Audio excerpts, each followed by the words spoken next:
Arvind sir is the person who made mechanical engineering easy, जिन्होंने आसान बना दिया मैकेनिकल इंजीनियरिंग को. एंड आई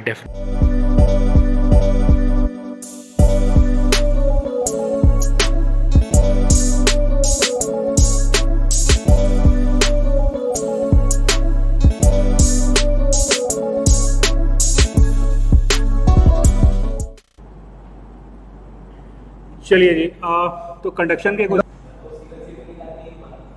C1 C2 निकाल के हुआ कितना टाइम लगा? कितना? 2 मिनट, 5 मिनट, 10, हाँ 5 मिनट. ठीक है, ठीक है. चलो, वो उसमें करना क्या है कि जो लास्ट क्वेश्चन दिया हुआ था उसमें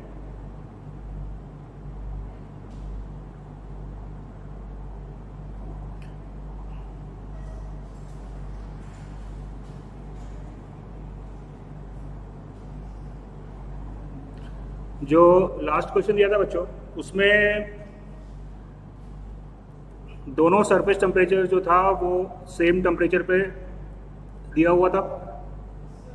करेक्ट है? ठीक है. अब इस क्वेश्चन को देखो तो बहुत ही छोटा सा क्वेश्चन है ये. बाउंड्री कंडीशन मैंने बोला था, याद रखो. इंसुलेटेड टिप का बाउंड्री कंडीशन क्या मिलता है? x equal to L dt by dx equal to 0. At x equal to 0 वो तो कॉमन है ही. At x equal to 0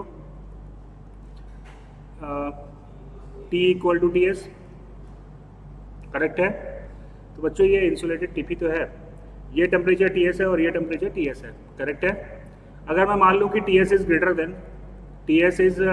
then T not, तो इसका सेंटर पे जो टेम्परेचर होगा वो मिनिमम होगा. Is that clear? सेंटर पे टेम्परेचर जो है वो मिनिमम होगा, मतलब सेंटर पे जो मेरे को स्लोप मिलेगा dt by dx that would be 0. Right? तो ये वाला जो पोर्शन है L/2, इसको मैं मान सकता हूं एक fin with insulated tip. Is that clear? तो ये जो आपका एक फिन था, इसको आप दो इंसुलेटेड एंड वाले फिन में कन्वर्ट कर सकते हो. Is that clear? क्या निकालना था? टेम्परेचर निकालना था कि हीट ट्रांसफर निकालना था? जो भी निकालना था. टेम्परेचर ग्रेडियंट भी निकल जाएगा और हीट ट्रांसफर भी मेरे को निकालना है तो वो भी मैं निकाल सकता हूँ डायरेक्टली. फॉर्मूला आप मेरे पास में आ गया. Is that clear? चलिए, so today we will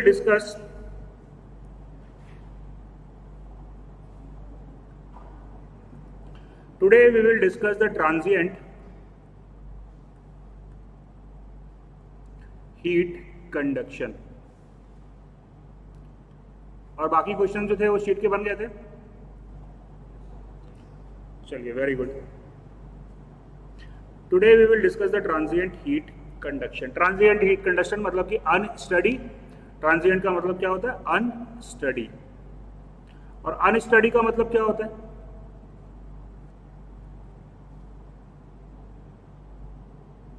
unsteady का मतलब क्या होता है? अभी तक हमने जो क्वेश्चन पढ़ा था उसमें टेम्परेचर जो था वो टाइम का फंक्शन. अभी तक हमने पढ़ा था स्टडी स्टेट, वहां पे टेम्परेचर जो था वो टाइम का फंक्शन नहीं था. ट्रांजिएंट है, इसका मतलब मेरा जो टेम्परेचर है that would be the function of time along with it could be the function of the space coordinates. Correct है बच्चों? बात समझ में आ रही है? तो यहाँ पे जो मेरे को अब ट्रांजिएंट कंडीशन है, तो मेरे को जो t मिलेगा that would be the function of x, y, z and time t. ठीक बात है? अब अगर हम बात करें गेट की या कॉम्पिटिटिव एग्जाम की, तो transient heat conduction actually very very difficult topic. लेकिन अगर मैं गेट की बात करूं या मैं कॉम्पिटिटिव एग्जाम की बात करूं तो भैया ट्रांजिएंट सबसे छोटा टॉपिक है. क्वेश्चन भी आता है और बड़ी आसानी से आप क्वेश्चन को सॉल्व कर सकते हो. क्योंकि मेरे को जो क्वेश्चन मिलेगा सॉल्व करने के लिए, मुझे जो क्वेश्चन मिलेगा सॉल्व करने के लिए, वो क्वेश्चन में होगा temperature is function of time only. It will not be the function of the space coordinates. Are you getting the point? मेरे को जो क्वेश्चन मिलेगा वहां पे टेम्परेचर जो है वो फंक्शन ऑफ टाइम होगा, it will not be the function of space coordinate. चलिए अब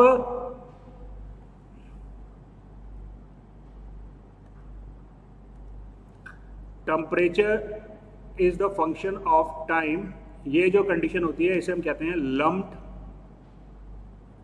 एनालिसिस। इसे हम कहते हैं लम्प्ड एनालिसिस। तो आपके सिलेबस में जो है वो सिर्फ है लम्प्ड। सर वो विवेक का रिक्वेस्ट आया होगा। एक यार एक बंदे को हमको बिठाना पड़ेगा रिक्वेस्ट एक्सेप्ट करने के लिए। चलिए T is the function of time only. T is the function of time only. तो इसका फिजिकल मतलब क्या हुआ? कब T बस टाइम का फंक्शन होगा?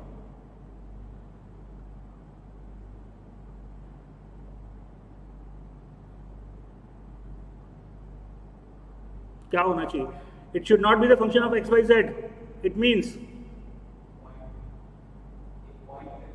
एक पॉइंट, ठीक बात है, करेक्ट है, पॉइंट हो तो सही बात है, ठीक है।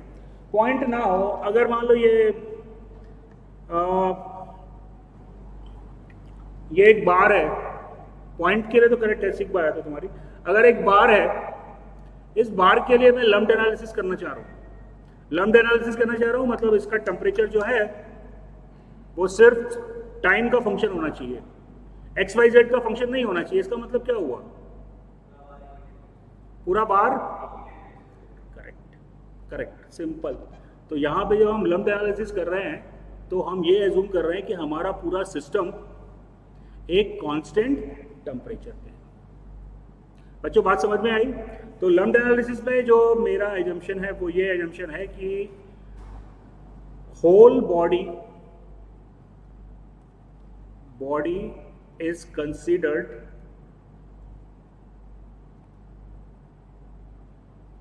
at same temperature,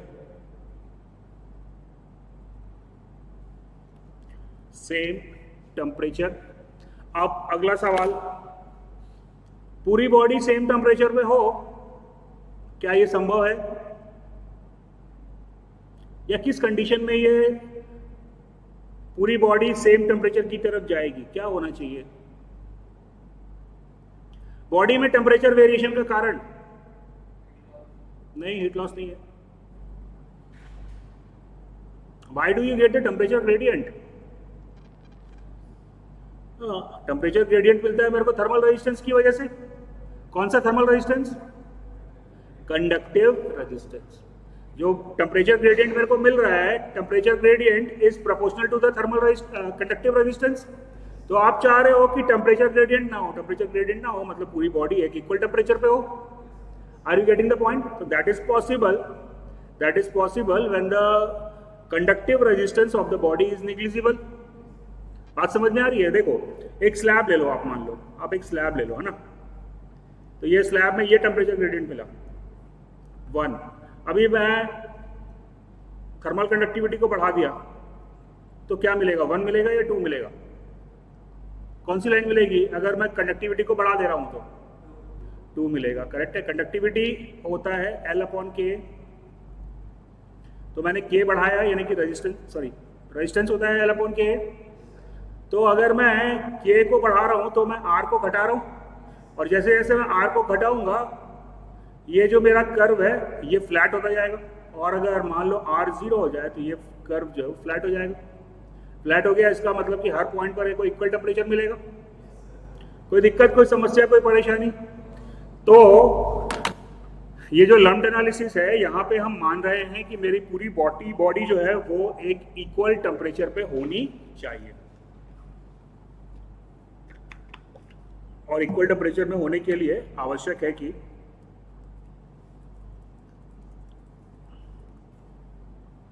equal temperature पे होने के लिए आवश्यक है कि internal resistance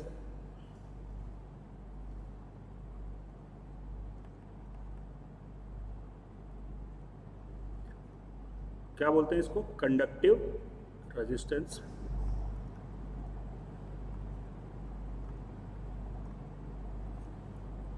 of the body क्या होना चाहिए, of the body must be negligible.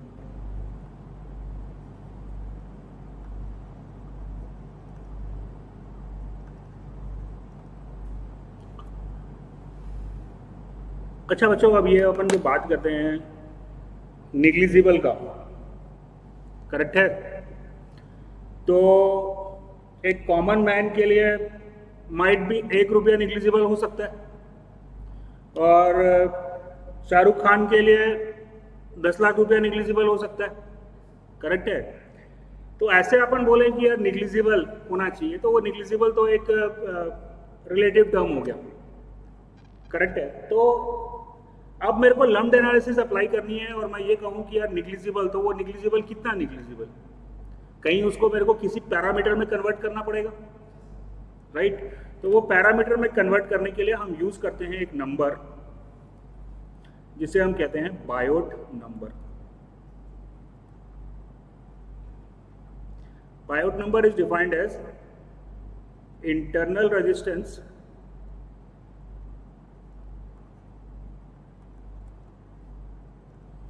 divided by external resistance.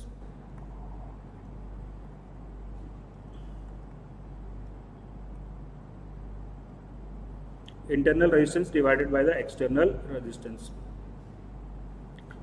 तो बच्चों ये अप्लाई करने के लिए लम्प्ड एनालिसिस अप्लाई करने के लिए बायोट नंबर क्या होना चाहिए, कम या ज़्यादा?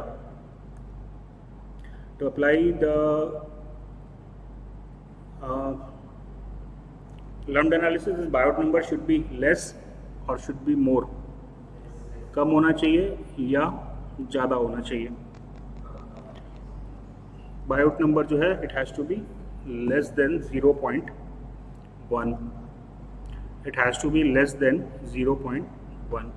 This biot number must be less than 0.1 to apply lumped analysis. तो आप लम्प्ड एनालिसिस तभी अप्लाई कर सकते हैं जब इंटरनल रेजिस्टेंस जो है वो निग्लिजिबल है, और वो निग्लिजिबल हम तब मान सकते हैं जब बायोट नंबर जो है वो less than 0.1। Is it clear? अगर बायोट नंबर 0.1 से ज़्यादा हो रहा है तो इसका मतलब कि इंटरनल रेजिस्टेंस जो है वो सिग्निफिकेंट है, और उस कंडीशन में बॉडी के अंदर होने वाले टेम्परेचर वेरिएशन को हमें कंसीडर करना पड़ेगा। अभी हम क्या एज्यूम कर रहे हैं कि पूरी बॉडी जो है वो सेम टेम्परेचर में, थोड़ा बहुत वेरिएशन होगा, कुछ ना कुछ तो इंटरनल रेजिस्टेंस रहेगा, लेकिन अगर बायोट नंबर 0.1 से ज़्यादा आ रहा है तो इसका मतलब यह है कि बॉडी में एप्रिशिएबल टेम्परेचर वेरिएशन हो रहा है, और वहाँ पे मैं लम्प्ड एनालिसिस को अप्लाई नहीं कर सकता। तो लम्प्ड एनालिसिस वैलिड होगा when Biot number is less than 0.1। Is that clear? चलिए, अब Biot number is equals to होता है इंटरनल रेजिस्टेंस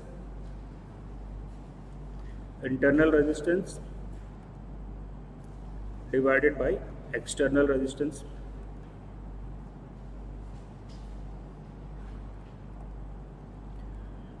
इंटरनल रेजिस्टेंस को यानी कि कंडक्टिव रेजिस्टेंस को मैं लिख सकता हूँ L/K divided by external resistance is 1/HA।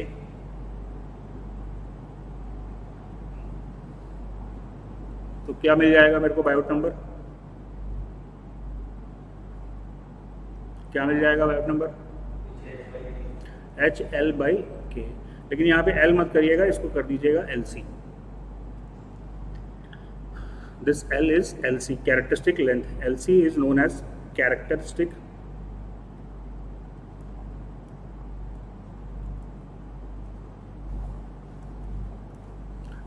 this LC is known as the characteristic length, and the characteristic length is defined as volume of the body divided by the heat transfer area.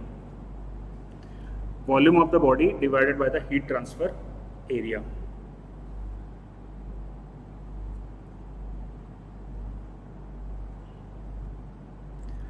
चलिए, अब अगर मेरे को characteristic length calculate करना है cube के लिए, तो क्यूब के लिए क्या होगा characteristic length? Volume upon heat transfer area, नहीं सरफेस एरिया। क्या फॉर्मूला बन जाएगा?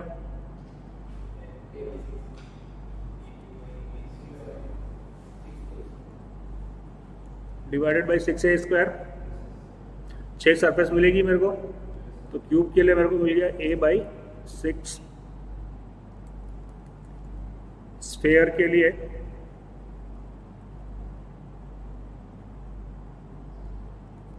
Four by 3 pi r cube divided by surface area is, हाँ जी, 4 पाई आर स्क्वायर। तो ये मेरे को मिल गया r बाई 3।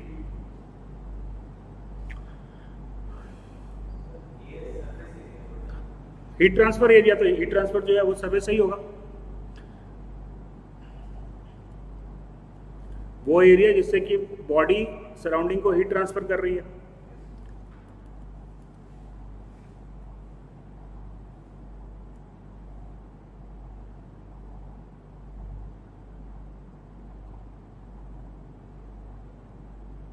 चलिए, ये प्लेन स्लैब है ऑफ लेंथ L, इसके लिए क्या होगा characteristic length?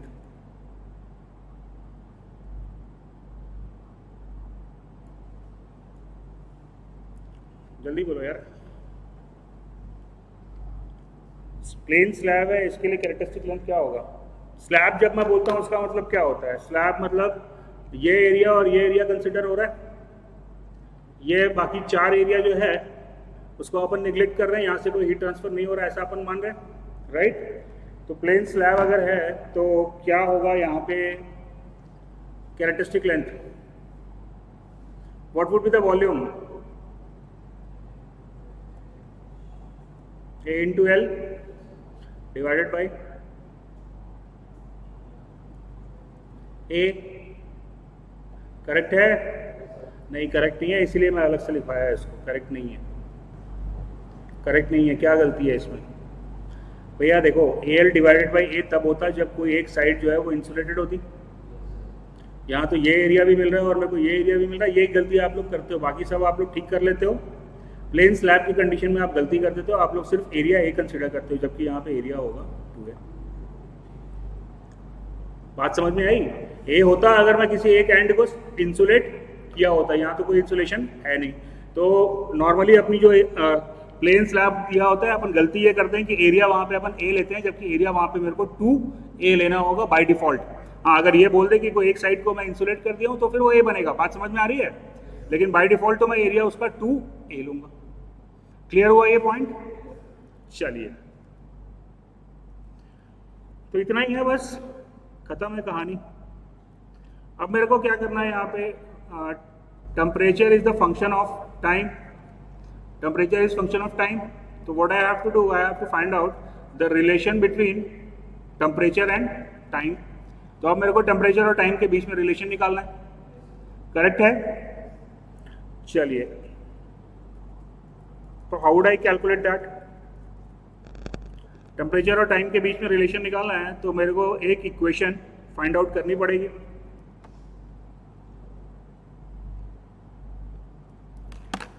First law of thermodynamics से मेरे को एक इक्वेशन निकालनी पड़ेगी।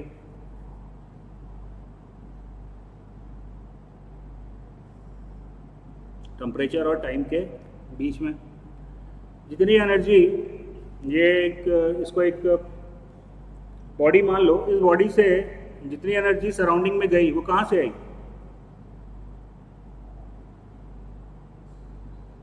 कहाँ से आई भाई? बॉडी से। तो बॉडी में क्या हुआ? टेम्परेचर कम हुआ, बोले तो उसका इंटरनल एनर्जी रिड्यूस हुआ। जितना इंटरनल एनर्जी बॉडी का रिड्यूस होगा उतना हीट जो है वो सराउंडिंग को ट्रांसफर होगा। This point is clear everybody? समझ में आई है बात? जितना इसका इंटरनल एनर्जी कम होगा उतना उसका हीट ट्रांसफर सराउंडिंग को होगा। तो बड़ा सिंपल सा कॉन्सेप्ट है यहाँ पे, change in internal energy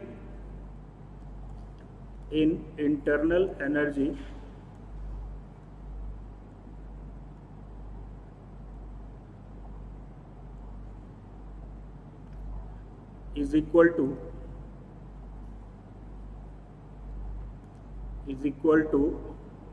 heat transfer to the surrounding.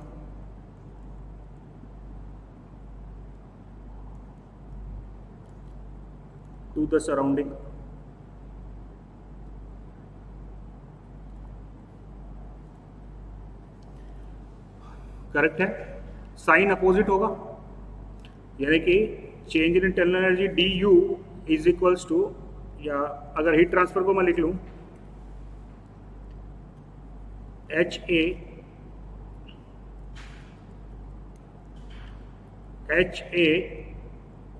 T minus T naught, इतना हीट सिस्टम से सराउंडिंग को ट्रांसफर हो रहा है, तो इसका मतलब उतना इंटरनल एनर्जी इसकी कम हो जाएगी। Is that clear? चलिए जी, तो that will be D you by, ये जो अपने को यहाँ पे मिल रहा है H A T minus T not, ये क्या है? Rate of heat transfer. तो ये चेंज, मेरे को यहाँ पे क्या मिलना चाहिए? Rate of change of internal energy. Am I correct? तो H A T minus T naught is equal to minus D U upon del T. Clear हुआ ये? बस हो गया, खत्म काम, इतना ही तो कहानी है। H A T minus T naught और D you is equals to M C del T by D T.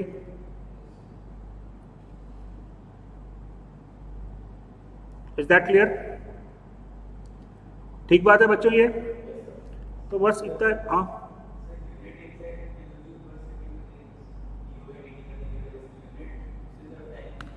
दूसरी जगह पे टाइम की यूनिट नहीं है, देखो जरा। टाइम की यूनिट है कि नहीं है? एच क्या है? वॉट है ना भैया। ये तो इतनी कहानी पढ़ रहे हो यार, हम लोग अब तक निकाल ही क्या रहे थे? रेट ऑफ हीट ट्रांसफर ही तो हम लोग कैलकुलेट कर रहे थे, राइट? तो ये तो टाइम का यूनिट, इसमें तो पर यूनिट है ही, यहाँ पे मेरे को डी यू में पर यूनिट टाइम में इसको कन्वर्ट करना पड़ेगा। Is it clear? चलिए जी, तो यहाँ से मेरे को मिल गया minus m c d t by D T is equals to h A T minus T naught. So let t minus T naught equal to theta. Theta मान लेता हूँ तो मेरे को मिल जाएगा minus m c d theta by D t equal to h a into theta. Is that clear? So D theta is equals to d theta by theta is equals to minus H a m c into d t, h a m c into d T. Is that clear? तो इसको आगे अपन अगर solve कर लिए तो मेरे को मिला l n theta plus c one is equals to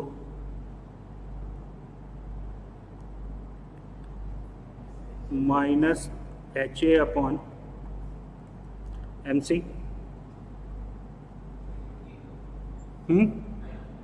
अच्छा हाँ, sorry into t, right, into t. Is that clear? Now at t equal to zero, temperature of the body would be equal to its initial temperature Ti. So I can write theta is equals to theta I.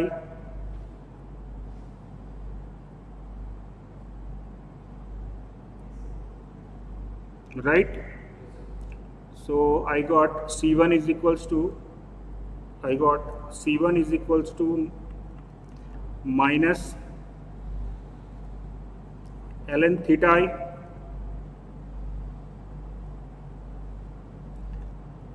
correct है? So I got ln theta minus ln theta I is equals to minus HA rho C. अच्छा, m की जगह पे मैं इसको instead of m I can write it rho into v, तो m की जगह पे आ गया रो सी वी। ठीक बात है बच्चों? तो यहां से मेरे को मिला theta upon theta i is equal to E to the power minus H A rho C v into time. Clear है ये?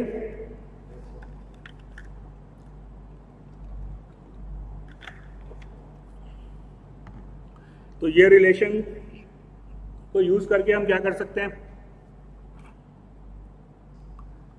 From this relation what we can do,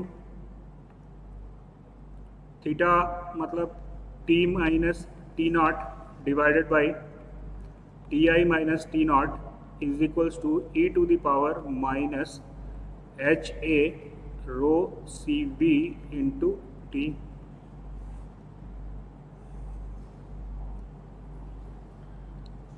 क्या यूज है इस इक्वेशन का? क्या कर सकते हो इस इक्वेशन से? ये दो काम कर सकता हूँ, किसी टाइम पे मैं बॉडी का टेम्परेचर निकाल सकता हूँ, या किसी टेम्परेचर में पहुंचने के लिए कितना टाइम लगेगा, इसका आंसर मैं फाइंड आउट कर सकता हूँ। This point is clear to everybody? तो basically it is the relation between temperature and time, that is the relation between temperature and time. चलिए नाउ और क्या बच गया यहाँ बताना मेरे को यार। बायोट नंबर मैंने बता दिया, टाइम कांस्टेंट बताना है, और क्या बताना बच रहा है?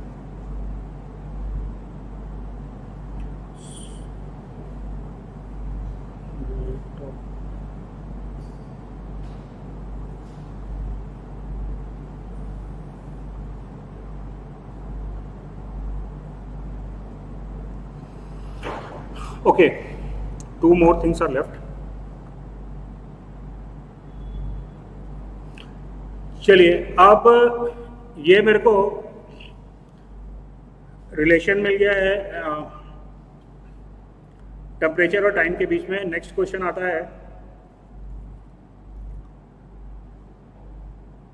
अमाउंट ऑफ हीट ट्रांसफर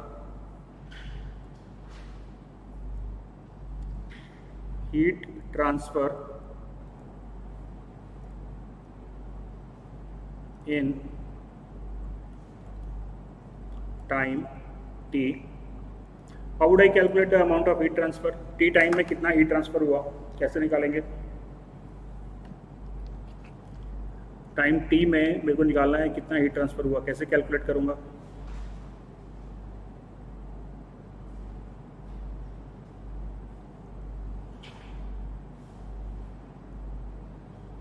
जल्दी बताओ भाई। टी टाइम में कितना हीट ट्रांसफर हुआ?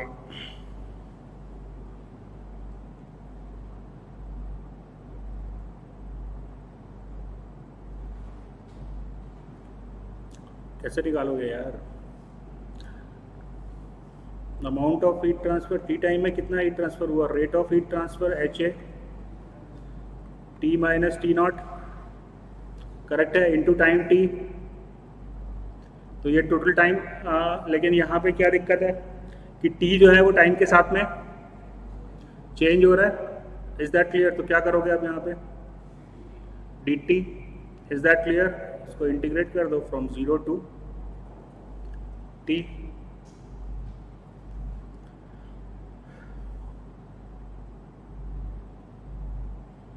क्या आ रहा है? That is rho C V T I minus T naught, ठीक है ना, E to the power H A upon rho C V T -1। Is that clear? कोई दिक्कत, कोई समस्या, कोई परेशानी? ऐसे ही निकाला है किताब में, ऐसे ही निकाला है किताब में, और सब बैठ के आप लोग यही फॉर्मूला याद करते हैं। ऐसा करने का ज़रूरत ही नहीं है आपको, ऐसा करने का आपको ज़रूरत ही नहीं है। आपको टाइम टी में अगर आप देखो दो चीज़, सिर्फ अगर आप एक रिलेशन ये याद रखते हो, ऊपर वाली रिलेशन अगर आप याद रखते हो इक्वेशन 1 को, तो इक्वेशन 2 मेरे को याद रखने की ज़रूरत नहीं है। कैसे नहीं है? मैं सीधा लिख सकता हूँ m c t I minus t. Can I write it? क्या लिखा हूँ मैं? ये m c t I minus t. I have written m c delta t. क्या लिखा है मैंने? M c delta t. पहले टेम्परेचर टी आई था, ठीक है। अब टी टाइम के बाद आपको हीट ट्रांसफर निकालना है, तो टी टाइम के बाद उसका टेम्परेचर, स्मॉल टी टाइम के बाद उसका टेम्परेचर जो है वो कैपिटल टी हो गया, करेक्ट है। तो चेंज इन टेम्परेचर आप निकाल लो, चेंज इन टेम्परेचर आप निकाल लो, तो डायरेक्टली आपको rate of heat transfer, sorry total heat transfer मिल जाएगा। बात समझ में आई? This point is clear everybody? So there is no need to use this formula. अगर आपके पास ये फॉर्मूला है, और नॉर्मली कई बार तो ये क्या करते हैं हम लोग मालूम है, क्वेश्चन दिया होता है कि भैया इनिशियल टेम्परेचर ये 100 डिग्री है और फाइनल टेम्परेचर इसका से 40 डिग्री सेंटीग्रेड हो गया, let's calculate the heat transfer. वो भैया पहले टेम्परेचर निकाल, टाइम निकाल रहा है, फिर ये फॉर्मूला यूज कर रहा है, 100 और 40 दिया है, सीधा सीधा मेरे को मालूम चल गया कितना हीट ट्रांसफर हुआ है, m c delta t. Is that clear? तो डायरेक्टली आप यहाँ से निकाल सकते हो, फाइनल टेम्परेचर आप निकाल लो, तो कितना हीट लॉस हुआ है वो आप आसानी से निकाल सकते हो। Any doubt, any difficulty to anybody? Is that clear?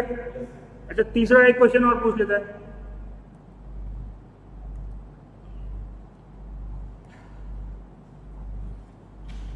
Rate of heat transfer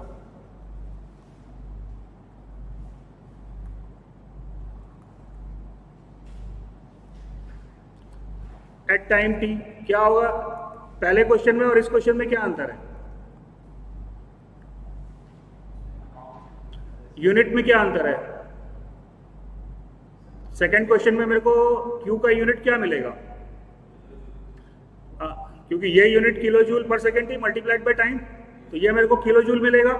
और यहाँ पे मेरे को क्या पूछ रहा है? Rate of heat transfer at time t. तो भैया सीधा सीधा मेरे को मालूम है क्या, h A T minus t I minus, sorry t minus T naught. मैंने यहाँ पे क्या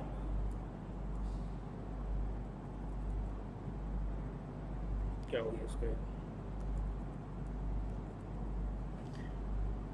टी माइनस टी नॉट। किसी समय पर कितना हीट ट्रांसफर होगा वो डिपेंड करेगा कि उस समय पर उसका टेम्परेचर कितना है। क्लियर हुआ ये पॉइंट? दिमाग लगाओ ना, क्या होगा पिछले वाले में? पिछले वाले में अपने को पता करा था कि बॉडी का हीट ट्रांसफर, बॉडी से कितना हीट ट्रांसफर हुआ, तो क्या लिखूंगा? टी माइनस टी आई माइनस टी या टी माइनस टी आई, जो भी हायर होगा, जो भी हायर होगा, राइट। चलिए, टी माइनस टी नॉट हो गया।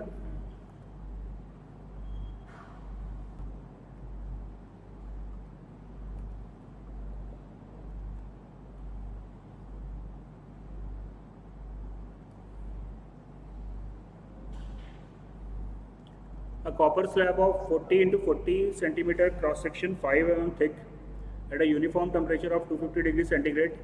Suddenly it is brought in the ambient at 30 degrees centigrade. Determine the time at which the slab temperature becomes 90 degrees centigrade. Also determine the heat transfer by a body to the ambient when it reaches a temperature of 90 degrees centigrade. So solve करिए फटाफट।